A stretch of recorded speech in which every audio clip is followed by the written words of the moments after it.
Melinda, I want you to tell me your whole name and how old you are and when you were born. Melinda Jane Doxtator is my name, and I'm 88 years old. I will be 89 December 12th this year, 88. Well, And what year were you born? 1907.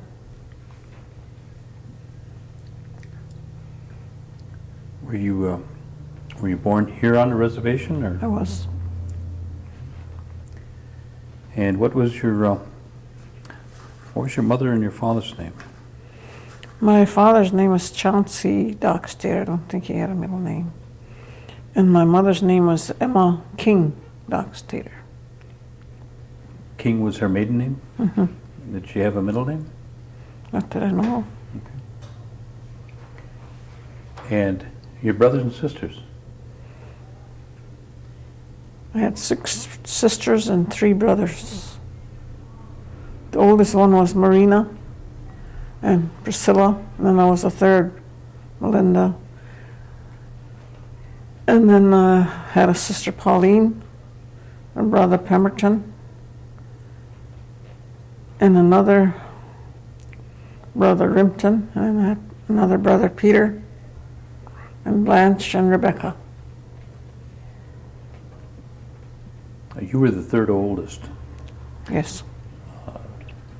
How many of your brothers and sisters are still alive? 3 of us, Priscilla and Belle May. And Priscilla and Belle May, are they in the community or do they live somewhere else? My sister Priscilla lives in Green Bay at 400 Monroe. And my sister Belle May lives in Michigan, out of Detroit. Ypsilanti, I think that's the name of it. And those 2 sisters, what age would they be? Priscilla is 89, and the other sister must be 80, Belle May. Right. You were born here on the Oneida Reservation. Were Yes. the rest of the family all born here on the reservation? Yes. Now, your mother and father, were they also from here? Or? Yes, they were from the reservation. All right. And what about your grandparents on your mother's side? Were they? Can you remember their names? My grandfather's name was George, but I don't know if he had another name, a second name or not. George Elam King. And then my grandmother was Melinda, and I don't think she had a middle name either. But I don't know her.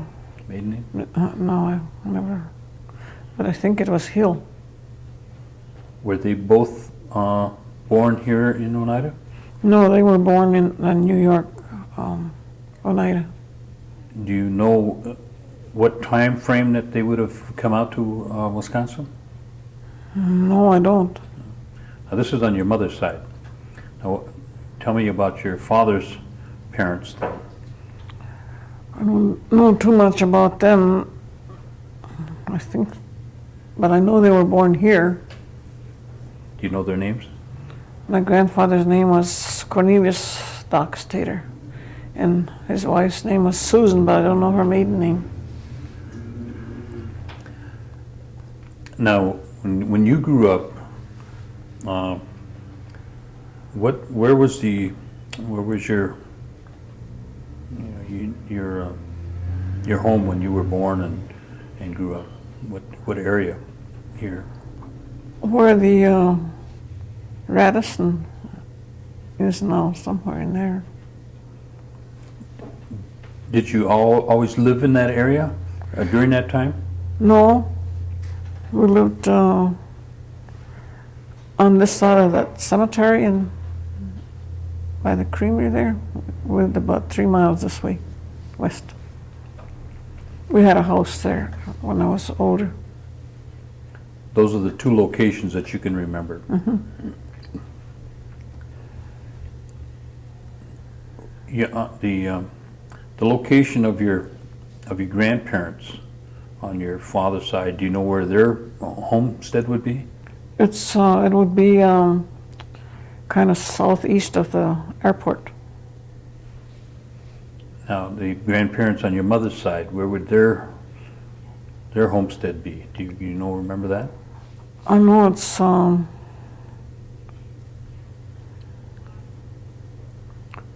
don't know what road that is, John Rolls Road. What location, where, up which way? From the cemetery, you're going west, and then there's a little curve there, and that's where they lived. Okay, so not too far from the airport right now, where the airport's at now? No, not too far from there. Okay. I had stories that there was some loss of land up in that area by somebody. Do you remember any of the, can you tell me one of the stories that you've heard? I know my grandfather King, I suppose he had 90 acres, the same as the other people, I don't know.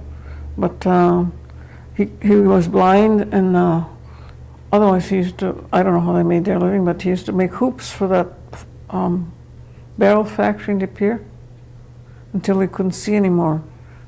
And then he had to, this grocer from De Pere said, well, you can, well, you don't have any money, you can charge your groceries. And my grandfather said, well, how will I pay for them afterwards? I can't work anymore. He said, well, just mortgage me 10 acres of your land. So that's what he did. And then a while afterwards, then the grocer said, well, that money's all gone now. You have to give me 10 more acres. And that's how he lost his land. After a while, he said, the land is all mine now. You can move, you have to move somewhere else. So then they moved in with my dad. Were you acquainted with the story about the sheriff coming out and moving somebody off of the property out by the airport? That was my other grandfather, my grandfather Doxtator, my father's. Can you tell me the story about that? Well, as best you know it. They didn't pay the taxes because my grandfather already said, this is a reservation, it's non-taxable. But they said the reservation was no more, he had to pay taxes. And soon he owed like $900. He kept getting letters from the county telling that if he didn't pay, then they were going to take his land. Well, he didn't think they could do it, and nobody would help him. I know he went to Washington about it, but they didn't do anything for him there. So finally one day, the sheriff, I forget that sheriff's name already, was thinking of it a while ago. They came with, I think, 4 cars with deputies in. I guess they were deputies, they said they were. And they took my grandmother and my grandfather out of their house. They handcuffed them and put them in their cars, in the car. Pushed them in there, said, get in there, you black so-and-sos. And they took them to jail. And this was like maybe 9 or 10 o'clock in the morning. In the afternoon, about 2 o'clock, they brought them back. In the meantime, they took everything that they owned in that house. When people are going toward 80 years, they have accumulated a lot of things. So when they came back, all their worldly goods was piled outside. And there was a padlock on their door. They couldn't get back in. And then they had cows, 13 cows and some horses and pigs. So my uncle came to get them, and he had only like 26 acres, so he couldn't take their cattle, so they had to sell them. And that's where they stayed, by my uncle. I want to clarify when this was, about when this took Probably 23 or somewhere in that, 22 or 23. 1923? Somewhere in there, 22. Some 22 or 23, frame. some. Did you know of or hear of any other stories of that nature?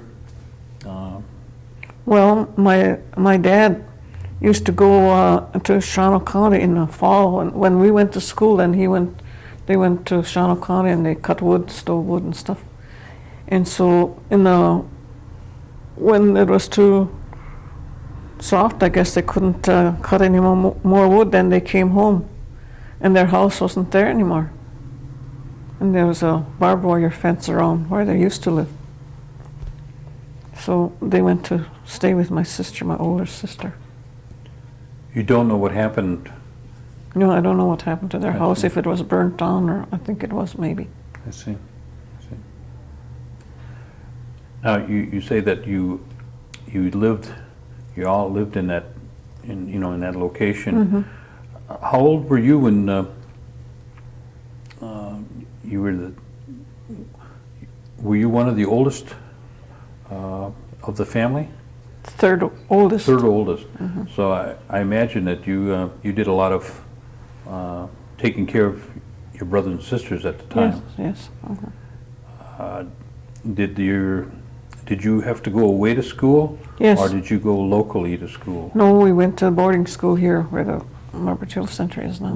Where's that at? Norbert Hill Center.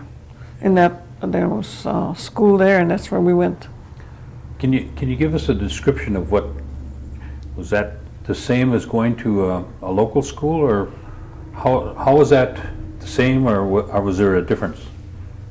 I don't know, because I never went to day school. Okay, but Public school. what would be a day? I mean, that's a boarding school is where you stay there. Yes. You don't come home at the end of the school day. No, I only stayed there. How long would did you go to school? Well, I think it was from 8 to 12, and then in the afternoon we had to go to work. And when we went to work in the afternoon, then we went back to school the next day in the morning. And you would stay in a dormitory type of... We had, And how long was your school year? well, probably till the 22nd of June or something like that. You would start in the fall and then you would go right straight through until... Yes. Did you come home on holidays? The first year I went, we did, but after that, then we couldn't go home. Now, did all your family go to the boarding school in Oneida, or did some go other places?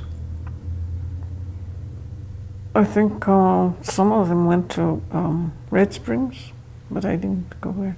I think my two older sisters went there. But the rest of them, I think, my younger sisters and brothers, because when I was in the 4th grade, then they closed us down. Well, then we went to Toma, away from home. Toma was another Indian boarding school? Yes, And how far did you go to school there? To what grade? 4th grade. To 4th grade. Mm-hmm. And then you came home? Yes, at the end of the school year, then if we had a home to go to, then we were sent home. What class did you finish? Did you? That's when I didn't go to school anymore after my 4th grade. After the 4th grade. Can I ask a question? What was it like to be away from your mom and dad for that length of time? I guess we didn't think too much about it because there were so many other children there that were in the same boat as we were. Were the teachers nice? Most of them. Mm-hmm. But the superintendent's wife had the 1st grade, and she wasn't nice to the kids at all. Can I tell you about that one boy I told you, I think, that she punished? Tell us. He made a bad smell. Well, there was a bad smell, and she said, "Who did that?" And somebody said, "He did." She pointed to this boy, and this boy was kind of slow, and she went and got a stool and made him take down his pants, his drawers and everything, and then she made him lean over that stool with his backside toward us, and then she got a ruler and spanked him. We were all crying with him. And how old would you be at this time? Probably 8. Hey. Now, at the time that your whole family, there were some that were still at home and some that were in school. What type of work did would your father be involved in? Well, he worked for farmers around because we lived on the end of the reservation and there was all farmers around and he could get work any place there. And then after a while, then he got work at the brickyard and he worked there. Did your mother work out, or did you No, she didn't. worked at home? Did you have a small garden, or did you have like? Yeah, we always had a garden. Did you have any cattle or? Cow to keep us in milk and butter. I see. Okay. Now, did your father? What type of a man would you describe him as? A big man? He wasn't When fat. you think of him, what do you think of him? He wasn't fat, he was just big, and he never laid a hand on us and all that. He threatened us, but he never did anything. What was there activities that he was involved in terms of? I guess today you'd call them hobbies, but at that time it was a necessity for, let's say, hunting and fishing. Was he involved in that? Yes. Hunting and fishing, and then he played baseball during the summer. Do you, in your recollection, was there a lot of game to be had? Well, except there weren't any deer. Not any deer around here then. What would you say about the fishing? There was plenty of fish and rabbits and birds. Now, you say your dad was a ball player. Where did he play ball? In the pasture over there by Grandma Paul's, there used to be a pasture, and that's where they played. Was it organized Just ball to or? pick up. No, were these with the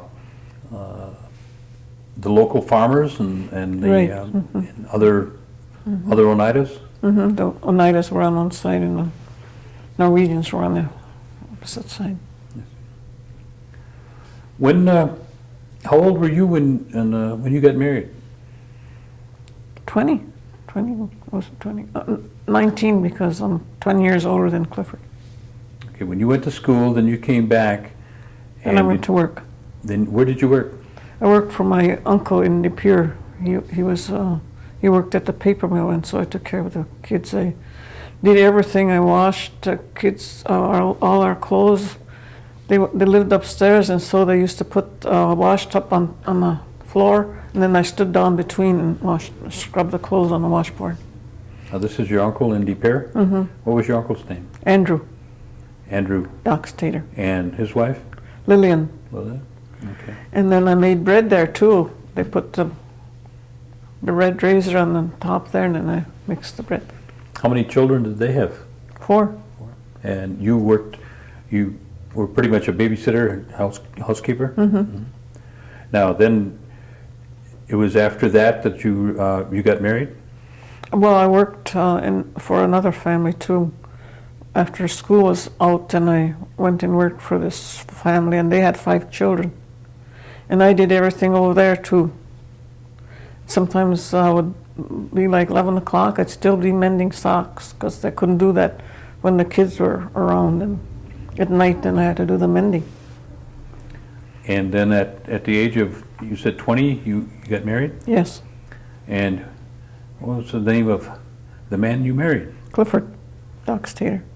What was his middle name? Jennifer. Okay. And what was Clifford's profession? Labor. He worked on the farms Construction? too, and he worked at the Farm. brickyard. Right. Now, where was he? Was he from Oneida? And Yes. He'd been born here. And do you know his mother and father's name? His father's name was Isaac. I don't know if he had a middle name or not. And his mother's name was Dolly And do you know her maiden name? Wheelock. Wheelock? No, we were talking about Clifford, and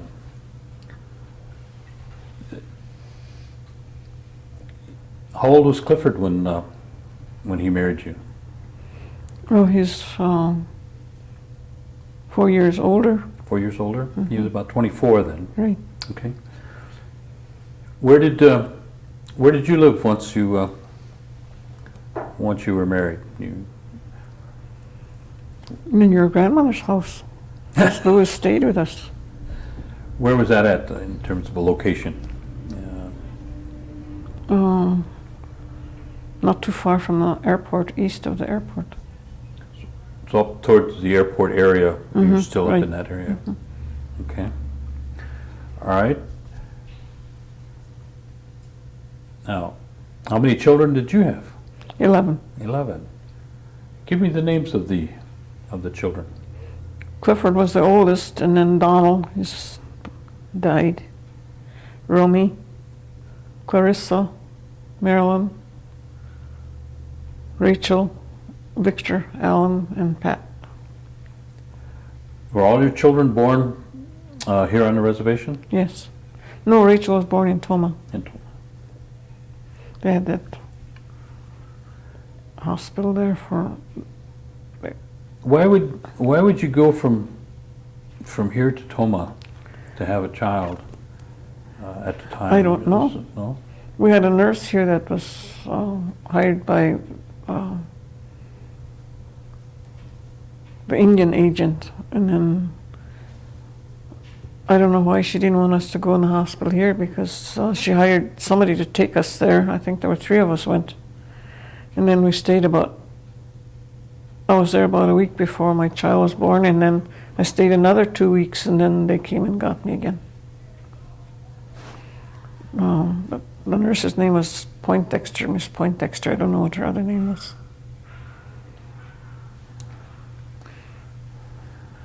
Where was your home with your family when you started raising your family? Oh, we lived around here most of the time, around the airport, here and there. When did you move To county, Trump. out on the county line? Probably in 48. And how long did you live there? I don't know. Can't remember. Till 73 or 74. Now, when you moved from the area here in, central Oneida out to the northern part of Oneida, what was the neighborhood like when you moved out there? And what did you say, 43? 1943? No, 48, I think. I mean, it was. 48, yes. So what was the neighborhood like at that time out Somebody had that land before, because there was about 5 acres that was cleared, and the rest was all woods, and then we didn't have any neighbors. there? How close was the closest neighbor? Probably a mile I see. west of us by that school. There weren't any other people there. And then we lived there a while before Bertha and Joe moved in the corner there. That would be like half a mile from us. And then the state farm was right there. Well, it was when you moved out there, and at that time, you must have had to draw your own water then We got our water from the school. from the school. And what about electricity? Was that available? We didn't have electricity. Alan told me the other day, the year we got electricity, but I can't remember what he said. So you raised your family, for the most part, without any water and No running water. and It was- electricity. That's right. Where did they go to school? But, Your children? Babcock. When we lived in the by where the Radisson is, then they went to Babcock School, and then when we moved over on County Truck Q, then they went to the school right there. I can't remember the name of that school. And when we moved there were only 3 children in that school. So they were going to bus them to a different school, and they wouldn't have a teacher. Then when we came, we had 4 going to that school. So then they stayed there, the kids stayed there too. Then. So the school that they started at had, with your family, that increased it to 7 students? Mm-hmm, right. Otherwise, they were going to close the school down. Mm-hmm. I see. All right. Now, you said your family had been connected with the Stone Church, Yes, both your family and your husband's family, yes, and you attended, and you yourself have attended the Stone Church all your life. yes. Give me what would be a typical Sunday for the family?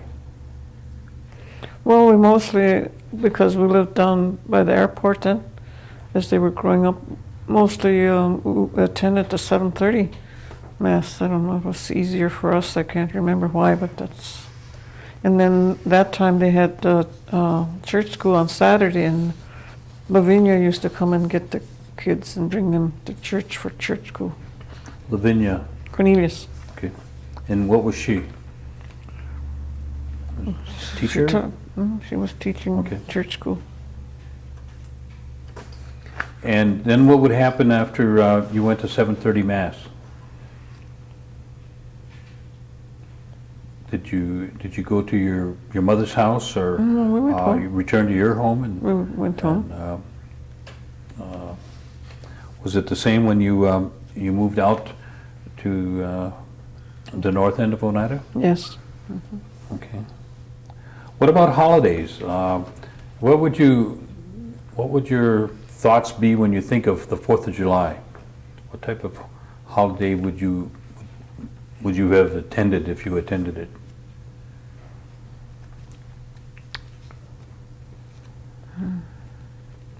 Well, there was always a picnic at the church. I see. Did you attend the picnic? Mm-hmm. Okay, what about Christmas? Is there anything special that you would have done at Christmas time? Nothing except that we went to midnight mass then. Were you involved in the gathering of the greens and the making of the greens at the time, or? I helped with the greens, but I was the only one of the family then. But that was a thing that they did at the church for preparation of Christmas time. Yes, I see. but in the parish hall. Yeah. Was any of your family involved in anything at Easter time? No, not that I know What about New Year's? of. No. Is there any involvement in Hoyaning? Hoyaning? No. Did you know of anybody that did, practice Hoyaning? No. No? Other than the McLesters. How about at the holiday times, any special dishes that you would prepare? Did your kids have a favorite dish that you used to make? Special soup or a special roast or anything? I don't remember that. I don't know if we had anything special. We had always had to have donuts and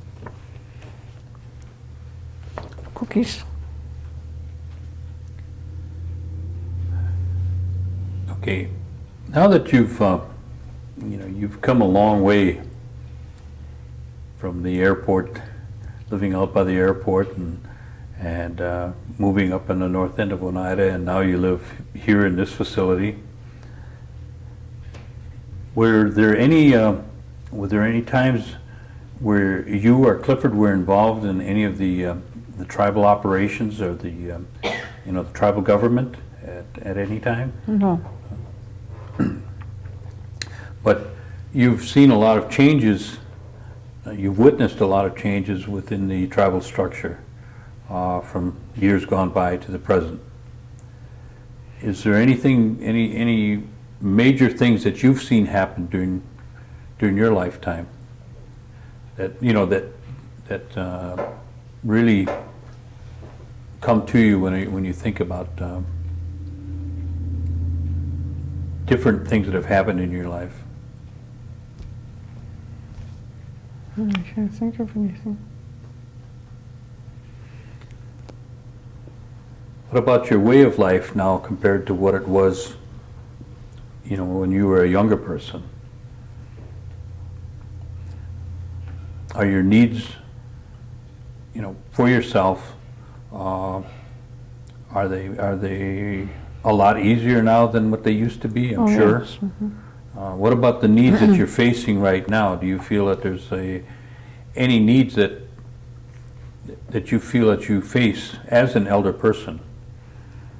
No. So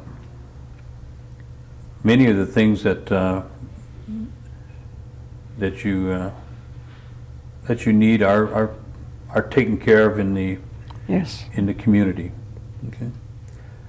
Tell me your activity with the Oneida Singers.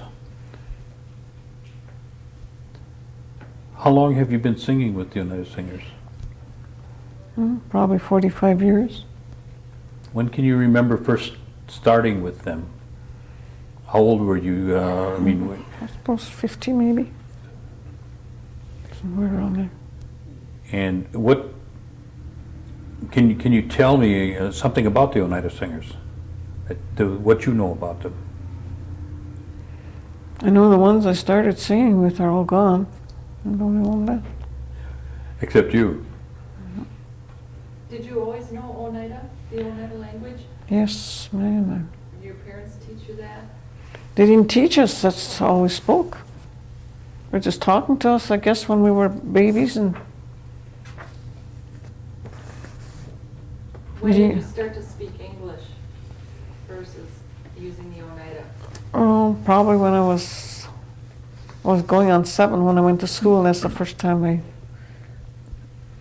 then I started to, I didn't understand what they were saying to me. And then nobody said, well, this is what she said. We just kind of guessed what was being said.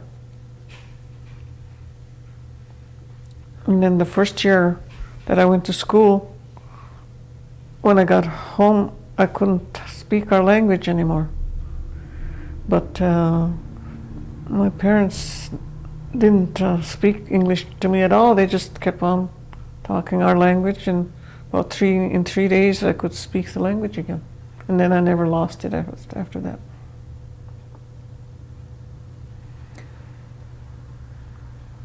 Do you practice any activities that you would call, crafts or Well, I was used to make quilt blocks, and then put them together. I think I made like 3 crazy quilts, and then they would raffle them off and make money from them. But I don't anymore. I don't like to sew anymore. Well, you're also a teacher, weren't you? In the tribal school, I was I started with Head Start kids. And you taught the Oneida language. Yes, How many years did you do that? probably 5 or 6 years. And when did you retire? First time, probably 80 and 80. Second time? 83. And the last time? 84. Well, I thought you were teaching last year yet. Not at the school. Oh, but you were still working. I was working, but not with the kids. I just mostly with older people that wanted to. But you were still teaching. Yes.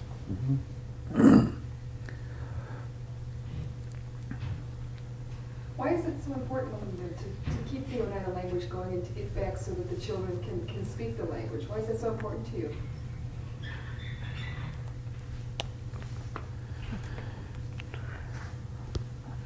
I don't know if you would say it's important because we don't have enough time with the kids, for one thing. When I was at the school, they gave us 15 minutes with the kids, and then we had Monday, Wednesday, and Friday with different classes. And the kids that came on Monday didn't hear us again till the following Monday, and they had mostly forgotten what we talked about. Hello.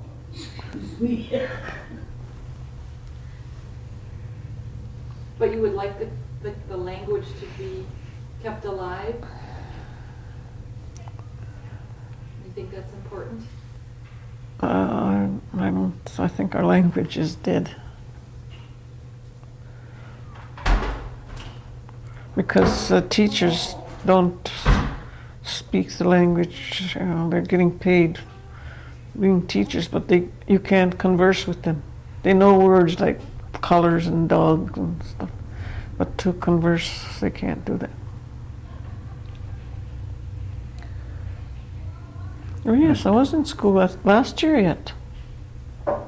Last year yet I was at the tribal school. So you just recently retired Yes, at the age of 80, 85 or 86. 85? That's a good age to retire. All right. What does it mean to you when to be in Oneida? Great. I wouldn't want to be anything else.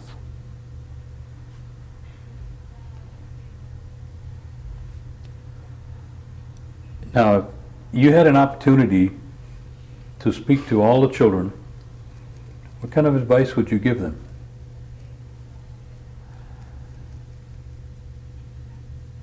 Hang in there and be an Indian.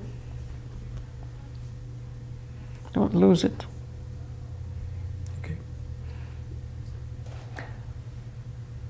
Do you have anything else that? Maybe Gordy, she said it feels great to be in Oneida. Why is that? Why, explain Because- to Gordy why you feel Because so I'm an Oneida. I'm an Oneida Indian. I wouldn't want to be anything else. I can't be anyhow. But I'm happy that I was born an Indian.